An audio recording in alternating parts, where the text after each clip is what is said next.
The Forgotten Colony. The twin suns of Proxima Centauri cast long shadows across the settlement of Nova Haven as Commander Maya Rodriguez stood at the observation deck, her weathered face reflecting 8 years of isolation. 8 years since the quantum relay had failed, cutting off all communication with Earth. 8 years of wondering if anyone even remembered they existed. "Commander, the hydroponics section is reporting another system failure," said Lieutenant Kai Chen, his usual calm demeanor slightly strained. "That's the third one this month." Maya nodded, the lines around her eyes deepening. "How bad?" "We'll lose about 15% of the current crop cycle. Dr. Patel says we can compensate by reducing rations again, but..." Kai trailed off, the implications hanging heavily between them.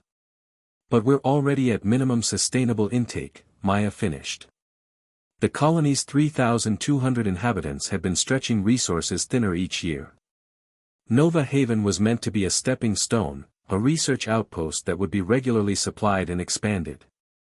Instead, the quantum war had erupted back in the Sol system, and suddenly their little colony became an afterthought, if they were thought of at all. Maya turned from the sprawling vista of prefabricated buildings and cultivated fields that made up their home. "Call the council together. We need to discuss redistribution." As she made her way through the colony's central hub, Maya exchanged nods with colonists, noting the thinness in their faces, the determination in their eyes. Nova Haven had been built by scientists and engineers, not soldiers or farmers, but they'd adapted, transformed. Survived. The council chamber was sparse, a repurposed lab with a circular table fashioned from local timber. 5 people were already waiting when Maya arrived: Dr. Anika Patel, Head of Agriculture, Chief Engineer Damian West, Security Chief Elisa Okafor, Dr. Marcus Fleming, their lead physicist, and Council Representative Sofia Garcia, elected by the colonists. "Let's make this quick," Maya said as she took her seat. "I know everyone has work." The alarm cut through her words, a high-pitched wail that none of them had heard in years. Maya's blood ran cold. "Proximity alert," Elisa said, already moving to the console against the wall. "Multiple objects entering the system." "Earth?" Damien asked, a flicker of hope in his voice. Elisa's dark eyes scanned the readings. "No. Movement pattern is all wrong. 7 large vessels approaching from the outer rim. They'll reach orbit in approximately 18 hours. First contact," Dr. Fleming whispered, a mixture of academic excitement and primal fear in his voice. Maya's military training kicked in. "Elisa, implement Security Protocol Alpha. All non-essential personnel to shelter locations. Kai, I want continuous monitoring of those ships. Marcus, get the quantum relay online. I don't care if you have to rebuild it from scratch. If there's any chance to send a message to Earth, we need to take it." As the council dispersed to their duties, Sophia remained seated, her eyes fixed on Maya. "What are you thinking, Commander?" "I'm thinking that after 8 years of silence, we're about to have visitors," Maya replied. "And I don't think they're bringing housewarming gifts." The alien ships were unlike anything human engineers had ever designed. Their hulls were obsidian black with pulsing red energy lines running along their sleek, predatory forms. They moved with an unnatural precision, arranging themselves in a perfect hexagon above Nova Haven, with the largest vessel at the center. In the colony's makeshift defense center, a converted storage facility with hastily installed monitoring equipment, Maya assessed their options with Elisa and Kai. "Our defenses?" Maya asked, knowing the answer. Elisa's expression was grim. 3 functional pulse cannons, designed for clearing meteors. 12 security drones, half of which are operating at reduced capacity. 20 armed personnel with standard-issue weapons. In other words, we couldn't fight off a determined group of bandits, let alone an alien armada, Kai said. The communications console chimed, drawing their attention. "They're broadcasting," said the young operator, her fingers trembling slightly. "System says it's calibrated to our frequency." Maya straightened her uniform jacket out of instinct. "Put it through." The screen flickered to life, revealing a face that sent involuntary shivers down Maya's spine. The creature had gray-blue skin stretched taut over an elongated skull. Four amber eyes blinked in unsettling asynchrony, and when it spoke, rows of needle-like teeth flashed within its lipless mouth. "I am Supreme Commander Vexthar of the Krell Imperium," the alien said, its voice a disturbingly perfect rendering of human speech patterns. "Your world has been claimed for the glory of the Imperium. Surrender your resources and technology immediately." Maya stepped forward, shoulders squared. "I am Commander Maya Rodriguez of Nova Haven Colony. We are a peaceful settlement with limited resources. Perhaps we can discuss terms that would." "There are no terms," Vexthar interrupted. "The Krell do not negotiate with lesser species. We have encountered your kind before. 3 other human outposts have already contributed to the Imperium's greatness." A chill ran through the room. Other colonies? What had happened to them? "The strong survive by taking what they need," Vexthar continued. "The weak survive by serving. Choose your path, humans. You have 6 hours to surrender control of your colony and prepare an inventory of all resources and technology. After that, we will take what we want regardless of your choice. The only difference will be how many of you remain alive." The transmission cut off abruptly, leaving the room in stunned silence. 3 other colonies, Kai whispered. "Do you think Earth knows?" Maya's mind raced through the possibilities. Either Earth doesn't know, can't respond, or she left the third option unspoken. Or Earth has abandoned us entirely. "We need to send a distress signal," Elisa said firmly. "Even if the relay worked, help would take months to arrive," Kai pointed out. "We don't have months. We don't even have days." Maya looked at the screen where Vexthar's face had been moments before. "Get me Marcus. If anyone can get a message out, it's him." In the communications center, Dr. Fleming worked feverishly, his hands moving across the quantum relay's exposed components with practiced precision. Maya watched from the doorway, observing the gray-haired physicist as he attempted the impossible. "The resonance chamber is still intact," Marcus said without looking up. "The problem was always the quantum entanglement stabilizer. Without it, we can't maintain coherence long enough to transmit." "Can you fix it?" Maya asked. Marcus laughed, a short, strained sound. "Fix it? No. But I might be able to jury-rig something that will hold together long enough for one transmission. A burst signal on the old emergency bandwidth." "How long?" 5 hours, maybe 6. Marcus finally looked up, his eyes red-rimmed from too many sleepless nights.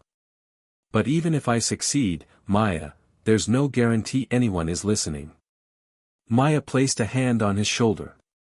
"We have to try."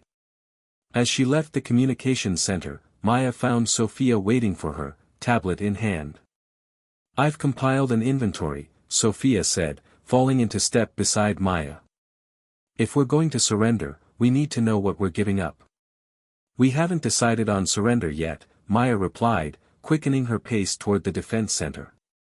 "With respect, Commander, what choice do we have? You saw those ships. We can't fight them." Maya stopped abruptly, turning to face the council representative. "Sophia, what happens after we give them everything? You think they'll just thank us and leave? These aren't traders looking for a fair exchange. They're conquerors. If we resist, people will die," Sophia argued.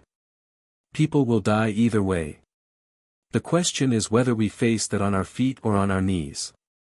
Maya softened her tone, seeing the fear beneath Sophia's pragmatism. "I'm not saying we go down in a blaze of glory. I'm saying we need more information before we decide." A deafening boom shook the building, sending dust cascading from the ceiling. Maya steadied herself against the wall as the emergency lights flickered on. "What was that?" Sophia gasped. Maya was already running toward the exit, Sophia close behind. Outside, Colonists pointed to the sky where one of the Krell ships had descended to hover directly above the colony's agricultural sector. A beam of crimson energy lanced downward, striking the largest hydroponics dome.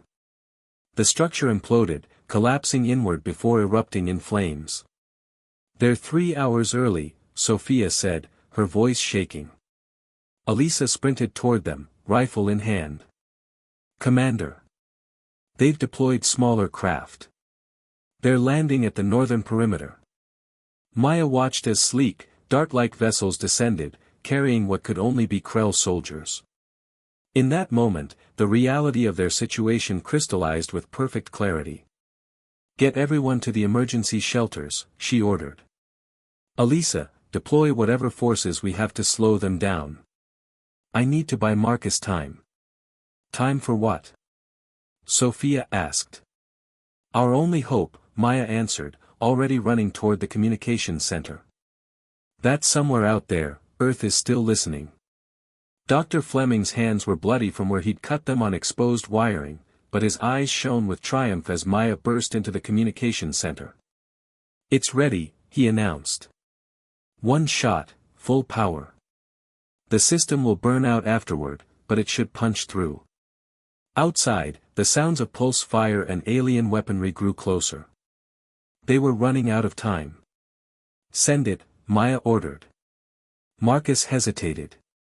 "What's the message?" Maya hadn't prepared anything. In the chaos, she hadn't even thought about what to say. If these were truly their final words to Earth, what should they be?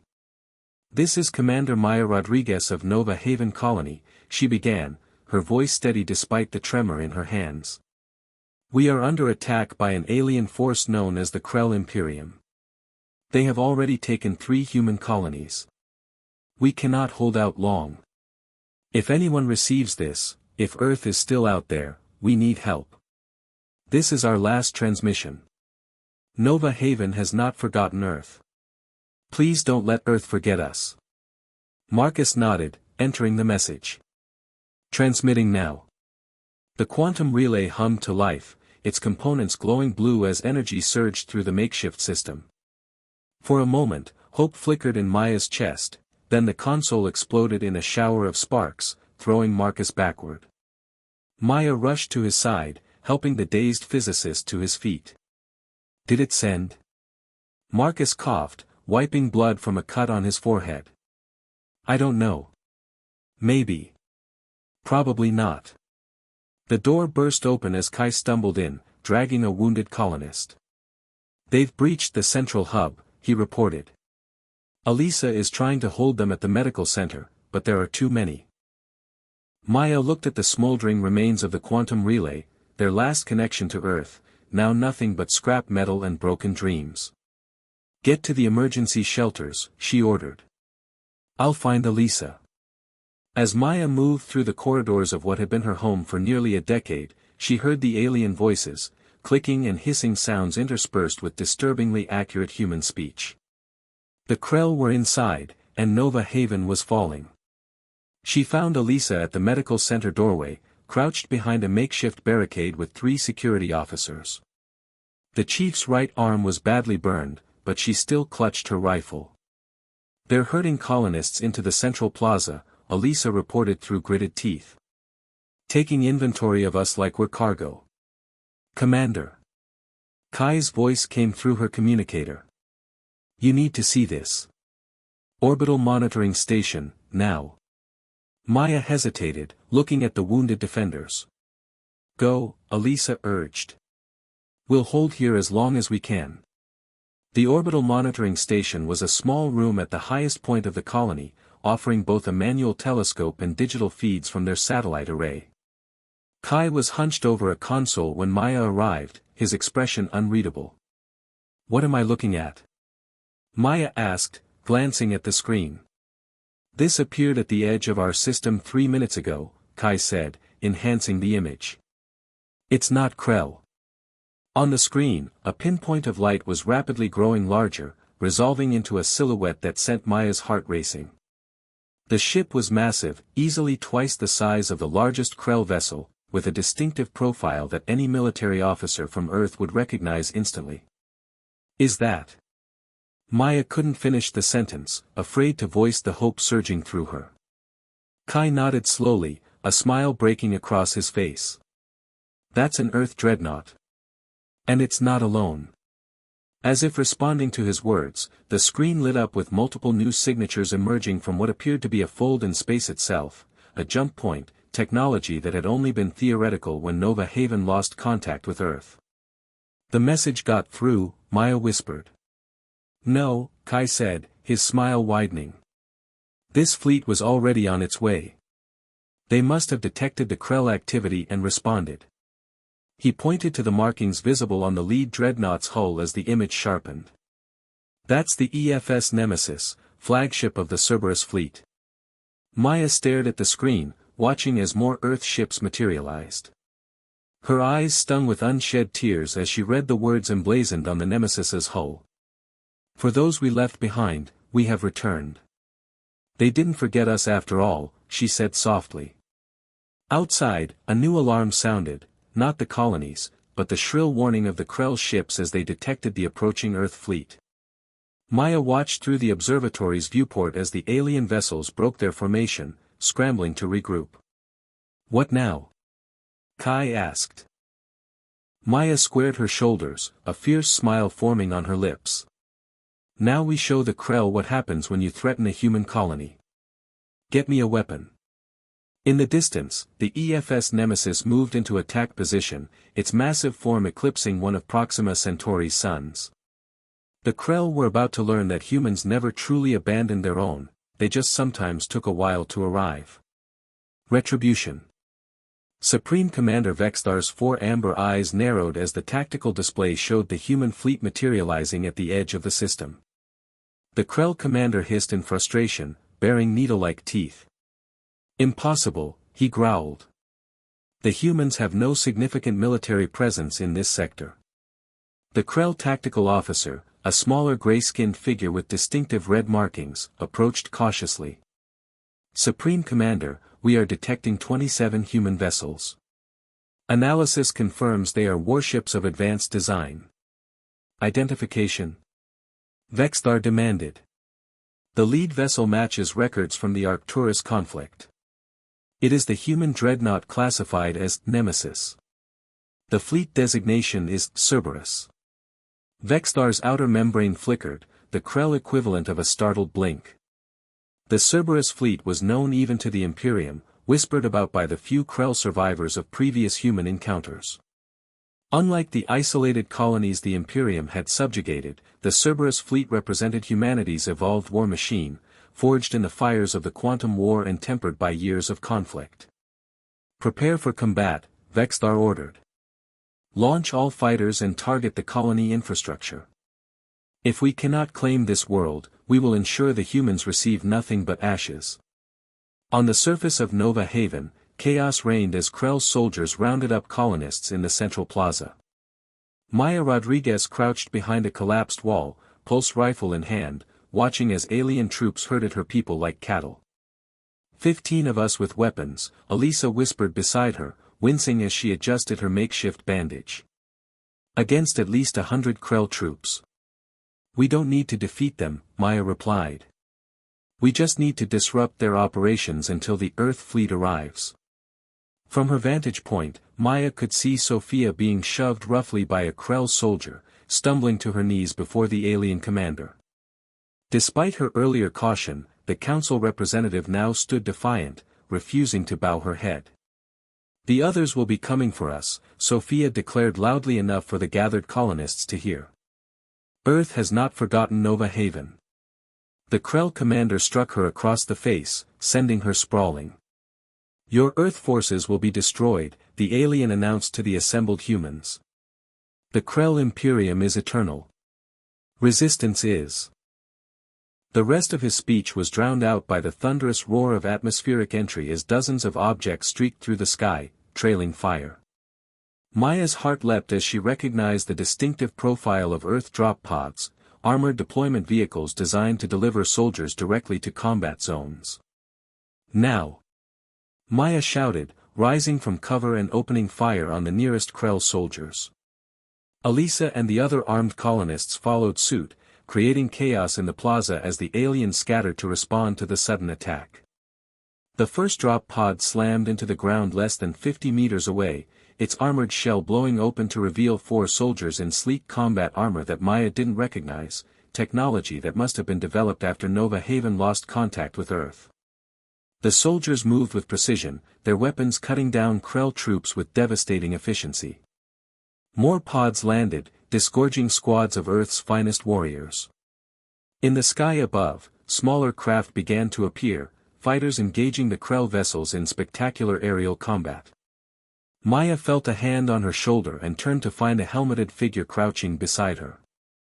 "Commander Rodriguez," came a woman's voice from behind the polarized visor. "Colonel Sarah Zhang, 103rd Marine Expeditionary Unit, Cerberus Fleet. Looks like you could use some assistance." Maya couldn't help the laugh that escaped her. "Your timing is impeccable, Colonel."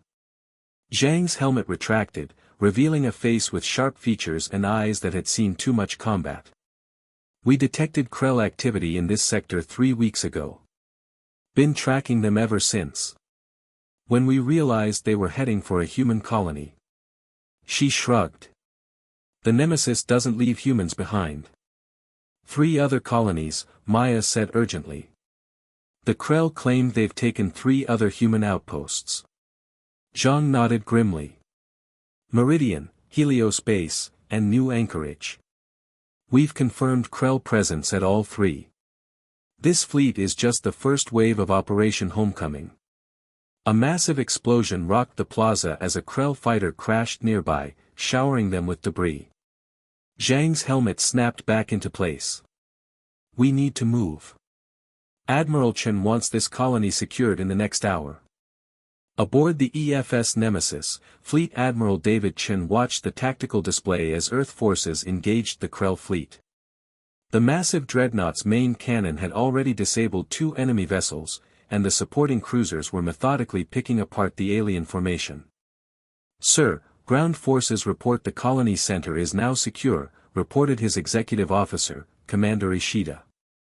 "Colonel Zhang has made contact with the colonial leadership." Chen nodded, his weathered face showing little emotion despite the victory unfolding before him. At 63, David Chen had spent most of his adult life fighting, first in the corporate wars, then the quantum war, and now the ongoing effort to reclaim humanity's scattered colonies. "Casualties?" he asked quietly. 27 colonists confirmed dead. 43 wounded. Our forces have sustained minimal losses, 3 Kia, 12 wounded. Chen closed his eyes briefly. Every human life lost was one too many, but the numbers could have been far worse. "And the Krell flagship?" Commander Ishida's lips curved in a rare smile. "Attempting to retreat, sir. Captain Okonkwo on the Thanatos has them cut off." "Open a channel," Chen ordered. "Let's give them one chance to surrender." The communications officer worked her console. "Channel open, sir." Chen stood straighter, his voice carrying the weight of his authority. "Krell vessel, this is Fleet Admiral David Chen of the Earth Defense Forces. Your fleet is destroyed, your ground forces defeated. Surrender now and you will be treated according to Galactic Accords." For a moment, there was only static. Then Vexthar's face appeared on the screen, his alien features contorted with rage. "Humans," the Krell commander spat.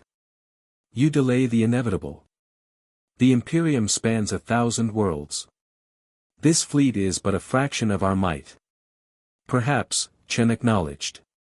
"But this is not about your Imperium or its thousands of worlds. This is about one colony, a human colony, that you threatened. Consider this a message: Earth protects its own."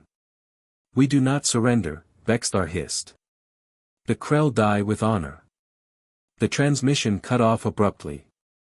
Seconds later, the tactical display showed the Krell flagship accelerating toward the Nemesis on a collision course, its engines burning white-hot. "Evasive maneuvers," Chen ordered calmly. "Target their engines and fire when ready." The Nemesis's main cannon discharged once more, a blinding beam of energy that struck the Krell vessel midships. The alien craft shuddered, secondary explosions blossoming along its hull, before detonating in a spectacular fireball. All Krell vessels neutralized, Commander Ishida reported. Nova Haven is secure, Admiral. Chen nodded, allowing himself a small smile. Prepare for planetary operations. I want to meet these colonists personally.